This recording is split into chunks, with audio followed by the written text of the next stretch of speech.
রূপান্তর পর্বে প্রবেশ করার অধিকার অর্জন করেছে। এই রূপান্তর দ্রুত সফলভাবে কার্যকর করার জন্য আমাদেরকে সকল শক্তি নিয়োজিত করার জন্য প্রতিজ্ঞাবদ্ধ থাকতে হবে। পেছনে ফেরার কোনো সুযোগ আমাদের নেই।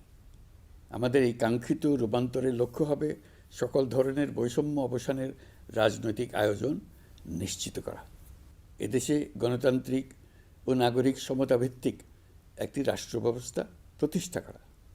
ন্যায়ভিত্তিক সমাজ নির্মাণ ছাড়া জুলাইয়ের শহীদদের আত্মদান অর্থবহ হতে পারে না।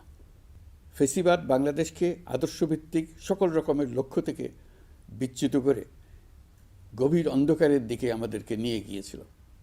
আমরা আবার প্রিয় বাংলাদেশকে সাম্য, মানবিক মর্যাদা ও ন্যায় বিচারের পথে ফেরাবার লক্ষ্যে কাজ করছি। ফোরাম ফর বাংলাদেশ স্টাডিজের পক্ষ থেকে আপনাদের এই জাতীয় সংলাপ আমাদের